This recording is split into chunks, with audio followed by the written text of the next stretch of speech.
இறைவனடி சரணம் YouTube channel அன்பர்களுக்கு வணக்கம். இன்று இந்த பதிவில் திருமண தடை நீக்கும் மற்றும் வாழ்வில் அனைத்து வளங்களையும் வழங்கக்கூடிய பங்குனி உத்திர திருநாள் பற்றியும் அதன் சிறப்புகள் மற்றும் வழிபாட்டு முறைகள் பற்றியும் காணலாம். இந்துக்களின் மிக முக்கியமான வழிபாட்டு நாட்களில் ஒன்று பங்குனி உத்திரம். பங்குனி மாதத்தில் பௌர்ணமியும் உத்திரம் நட்சத்திரமும் இணைந்து வரும் நாளில் இந்த விழா கொண்டாடப்படுகிறது. இது முருகப்பெருமானுக்குரிய மிக முக்கியமான வழிபாட்டு நாளாகவும் விரத நாளாகவும் கருதப்படுகிறது.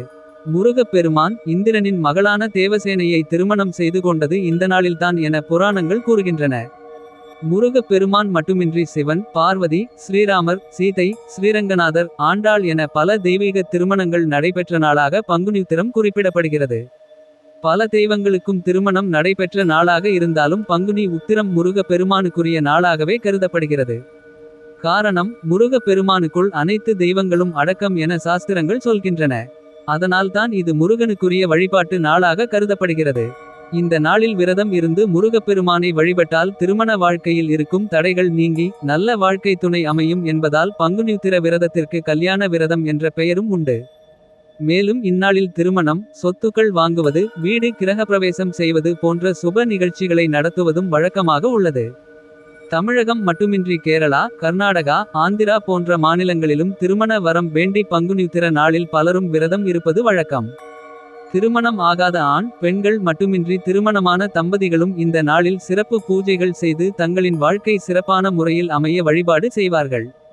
இது தெய்வத்திற்கும் மனிதர்களுக்கும் இடையே ஆன்மீக பந்தத்தை உருவாக்கும் நாளாக கருதப்படுகிறது.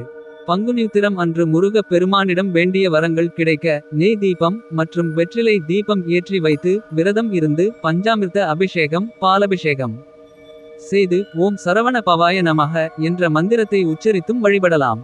முழு உபவாசமாக விரதமிருக்க முடியாதவர்கள் முருகப்பெருமானின் படத்திற்கு முன் அமர்ந்து மனதார ஓம் சரவண பவ என்ற மந்திரத்தை எத்தனை முறை முடியுமோ அத்தனை முறை உச்சரிக்கலாம். அல்லது 108 முறையாவது உச்சரித்து வழிபடலாம்.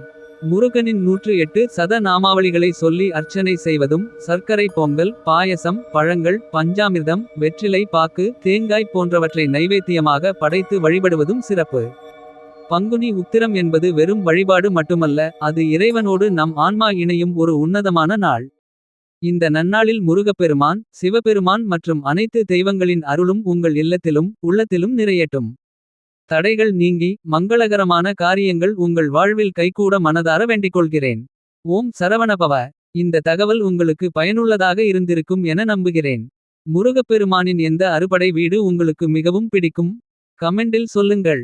மீண்டும் அடுத்த பதிவில் சந்திப்போம். நன்றி, வணக்கம்.